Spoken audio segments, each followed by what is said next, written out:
Alors, la première question, bon, bah, c'est sans surprise, hein. Quel est ton rapport au vivant?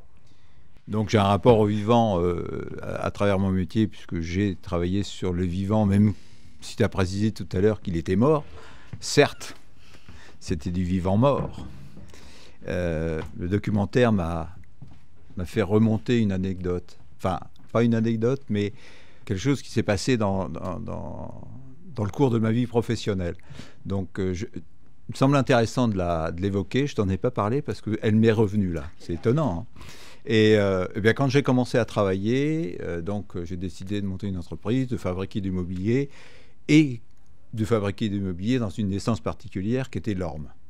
Au bout de quelques années, c'est-à-dire moins d'une dizaine d'années après le début de mon activité, il s'est avéré que je ne trouvais plus d'orme à m'approvisionner en orme. Pourquoi? Parce que, vous savez peut-être, mais l'orme a disparu. L'orme a disparu pratiquement à partir des années 90, on ne trouvait plus d'orme européen. Parce que cet orme avait été contaminé par un insecte. Et cet insecte avait été importé en Europe au moment de la guerre de 14 par les caisses de munitions des soldats américains en 1917 quand ils sont venus pour combattre l'Allemagne. Et ces caisses avaient été faites dans des ormes américains, mais qui étaient morts, donc bois sans valeur. Et ce bois a importé le coléoptère. Les ormes européens n'étaient pas habitués à cet insecte et la maladie s'est répandue. Puis, à nouveau, en 1944, quand les Américains ont débarqué, même chose, même procédé. Et dans les années 90, la totalité des ormes en Europe avait disparu. Étonnamment, parce que c'est une espèce qui n'est pas l'orme, qui n'est pas une espèce forestière, qui est une espèce champêtre, qui vit par petits groupes, suffisamment éloigné pour que le coléoptère qui transporte le champignon, qui transporte la maladie, ne puisse soit au-delà de sa distance de vol. Donc la nature avait fait en sorte de se protéger de cette maladie. Et le fait que le transport des troupes, du matériel, des caisses de munitions qui se sont déplacées au fur et à mesure de l'avancée des différents combats, a contaminé tous les ormes.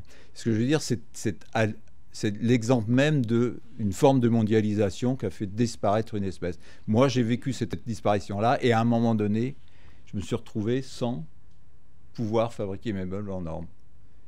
Voilà, je voulais vous la raconter parce que je croyais qu'elle avait du sens.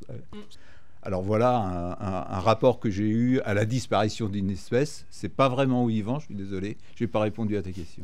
Si, quelque part, oui, parce qu'à la disparition d'une espèce, j'imagine que tu n'as pas cessé de construire, de fabriquer des meubles. Et comment tu as... Alors, j'ai pas cessé de fabriquer, et le paradoxe, c'est que j'ai continué à fabriquer des meubles en orme américain. C'est ce paradoxe. À l'époque, je dois dire que je me suis absolument pas posé la question que je me pose aujourd'hui. Comment une espèce disparaît? Comment moi, dans ma vie, j'ai assisté... Enfin, je suis pas né en 1917, hein, je vous rassure. Pas tout à fait, quoi. Mais comment, dans une vie d'homme professionnel, on peut assister à la disparition d'une espèce? Ouais.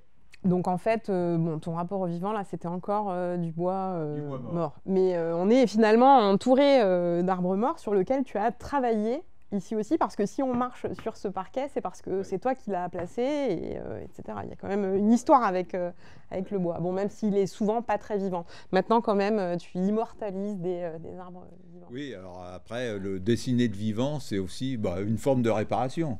Hein, après avoir découpé des arbres en planches, Voilà, en petits morceaux, etc. Bon, à la fois, je me rassure parce que quelque part, j'ai stocké du carbone pour longtemps. Tous les bouts de bois qui sont à droite, à gauche, ils sont stockés. Ouf, moralement, c'est sauf. Tu parles de dessiner du vivant, et je mélange un peu, hein, dans les questions.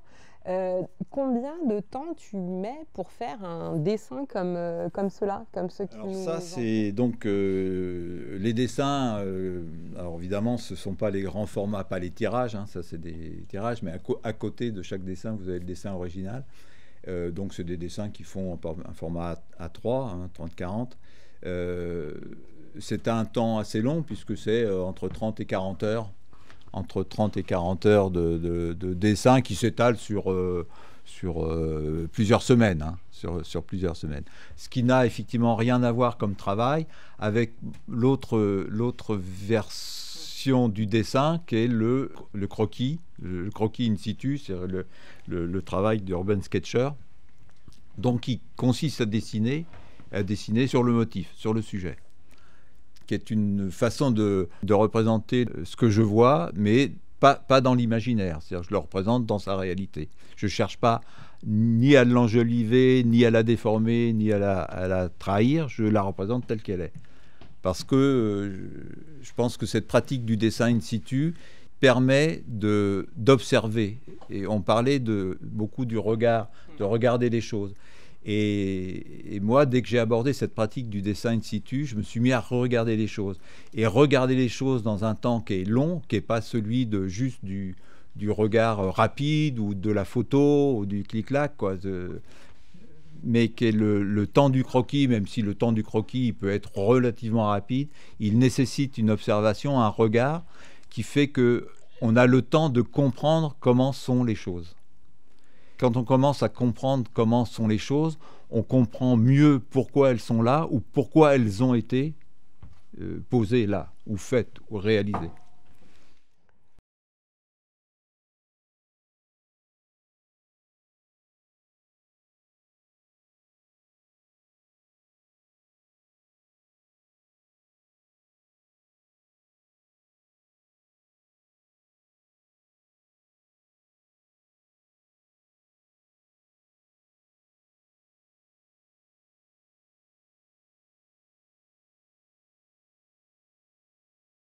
Publié ton premier livre sur Venon. Alors, ce livre, il est issu du confinement. C'est-à-dire que quand on s'est retrouvés confinés les uns et les autres, nous, on a eu la chance d'être confinés dans notre village, qui est un village de moyenne montagne, donc à la campagne, donc des conditions exceptionnelles que certainement tout le monde n'a pas eues.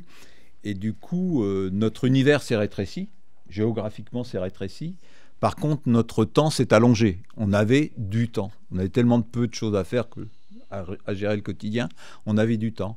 Et là, j'ai profité de ce temps pour commencer à tourner dans mon village, à faire ce que je faisais habituellement dans toutes les occasions, c'est-à-dire à faire des croquis de mon village. Et avoir un regard, c'est un village banal, sans beaucoup d'intérêt, c'est pas un des plus beaux villages de France. Mais là, à la fois, je me suis vraiment rendu compte à quel point tout ce qui peut nous paraître ordinaire, et c'est dit dans le film, à un moment donné, je ne sais plus qui parle de porter son regard sur les choses ordinaires, qu'on ne les voit plus. Et effectivement, quand vous faites toujours le même circuit, la même route, chaque matin, chaque soir, pour aller au boulot, jamais on oublie complètement ce qui est autour de nous. Et là, à cette occasion, ça m'a permis de me poser et de regarder que dans ce village, mais il y avait des milliers de choses, pour ne pas dire plus, qui avaient un intérêt. Et donc, je me suis mise à les dessiner. Et de dessin en dessin, j'ai réussi à avoir une collection, disons, de plusieurs dizaines de croquis. Et donc, c'est de là qu'est sorti mon premier bouquin de croquis, de dessins sur mon village.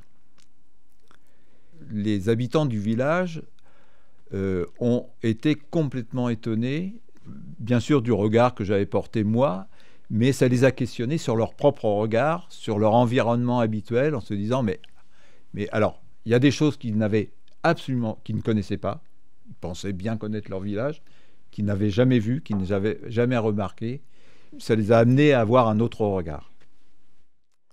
Donc en fait, cette histoire que tu racontes, toi, à travers tes dessins, c'est finalement, on peut rêver plus proche. Sous les yeux, on a des merveilles qui sont invisibilisées.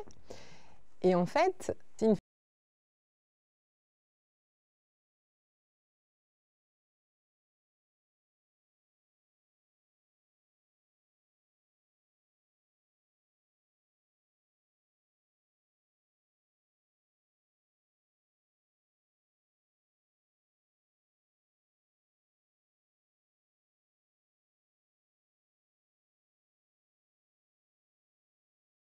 elle trouvait beau?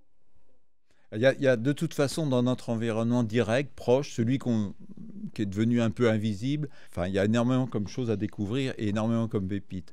Vous le verrez tout à l'heure, il y a un des croquis, un des dessins. Alors, bon, c'est pas un croquis, mais c'est un des dessins où vous avez une cascade. Cette cascade, vous la regardez. J'ai jamais été à La Réunion, mais enfin, elle pourrait être dans le cirque de Mafat. Elle est très exotique. Et pourtant, elle est à quelques dizaines de mètres de ma porte-fenêtre. Et je pense que le regard qu'on a sur les choses, il peut beaucoup dire de ce qu'il n'est pas, mais de ce qu'il est aussi, ou de ce qu'il peut être. À partir de mon propre imaginaire, je peux me dire que je suis allé dans un endroit exotique, mais en allant tout près. C'est-à-dire que je découvre l'exotisme à 2 pas de chez moi. Et c'est un peu la leçon de ce dessin parce que il démontre parfaitement qu'on va parfois chercher très très loin ce qu'on a sous les yeux. Et finalement, quelle est l'histoire que tu as envie de raconter, toi, sur le vivant, vraiment, à travers tes œuvres? Ah, ça va être long. Alors, il était une fois... Non. Oui, alors, excuse-moi. D'accord. Tu peux relire si tu veux. Quelle est l'histoire que tu as envie de raconter à travers tes portraits du vivant? Je n'ai pas spécialement envie de raconter une histoire. Simplement, ce que je trouve intéressant, c'est justement ce que je disais auparavant, c'est d'ouvrir le regard sur ceux qui nous entourent, les deux ceux, de façon à être plus proche de nos réalités. On est dans ce que disait finalement Nicolas Nova dans Exercice d'observation, quand il dit en fait il faut apprendre à remarquer à nouveau, à retrouver cet art perdu de l'émerveillement, et à devenir vraiment, en fait, ça me fait vraiment penser à ton travail explorateur de l'infraordinaire. C'est une expression de Georges Perec. J'ai l'impression qu'en fait, c'est vraiment ça le message. C'est apprenez à regarder ce que vous avez sous les yeux, vous allez voir, c'est plutôt pas mal.